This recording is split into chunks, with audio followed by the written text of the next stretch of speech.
Welcome into Extra Time. Thank you very much for your tweets. This one could actually come from Stevie, but we know he's no longer on Twitter. It's for you, Jules. And the question is, how much are they paying Jules to listen to Gab talk for the entire podcast? A lot of money. Very expensive. I mean, on Friday morning, we gave a little talk at the Disney office in Hammersmith in London.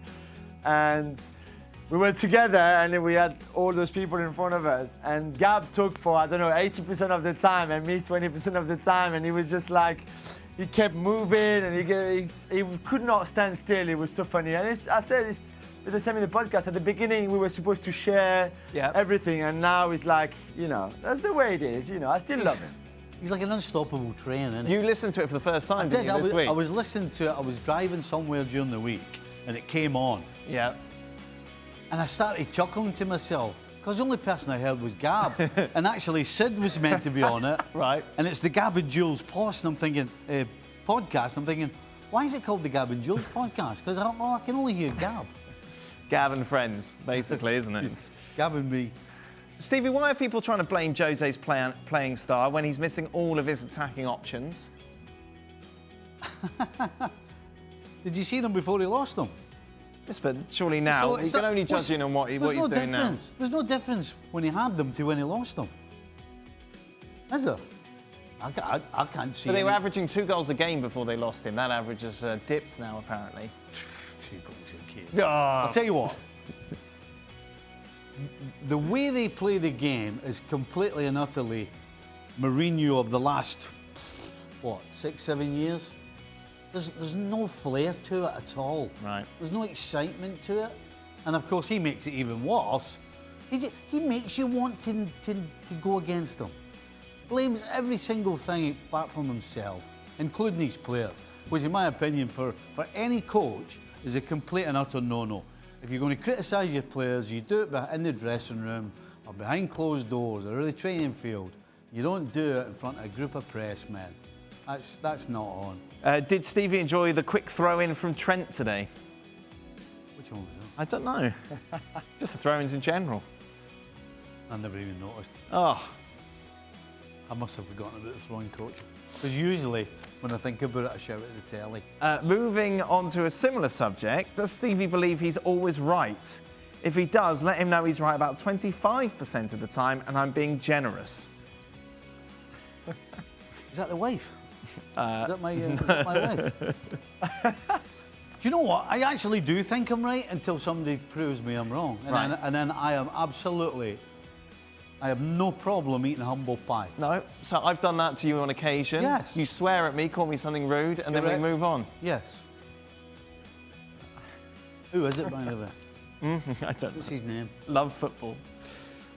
Let's on the other side, what is Stevie's favourite Anfield memory? Oh. Surely there's plenty, but we want number one.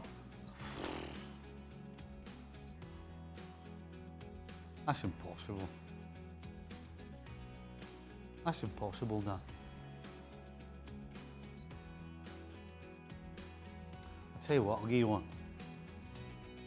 I scored a diving header in the Merseyside derby at the Cop End, right in the top corner. Went whizzing past Neville Southall from across. Right.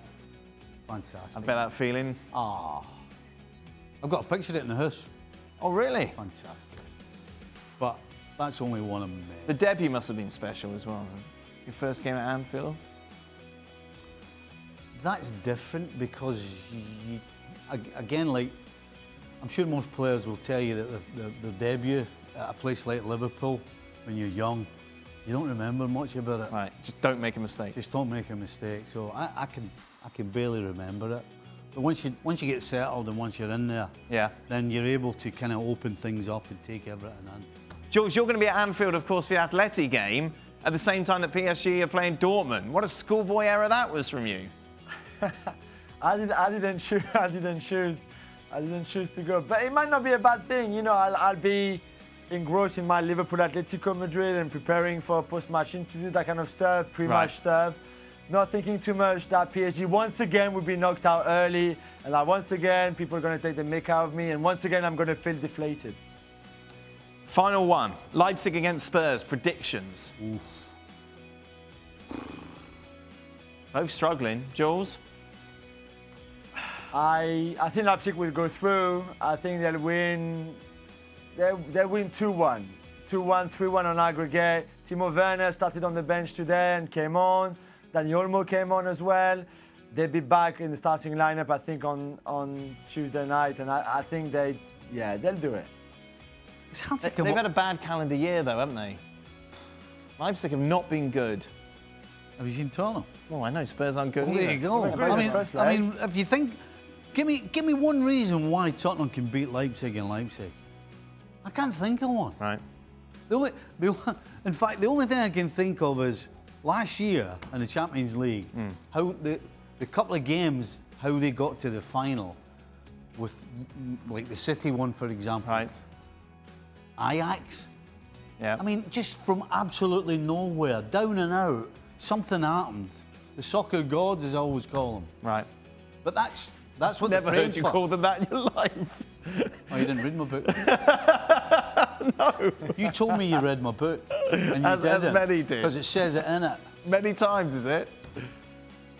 If it's once, I've said it before. It doesn't have to be many times. I've never heard you say that on this show before. The soccer gods. Well, you've heard it, though. That's it. Right, thank you very much. That is us. We will be back tomorrow with our soccer gods reviewing big games, isn't it? Manchester Derby, Juve against Inter, Chelsea, Everton. Be sure to join us.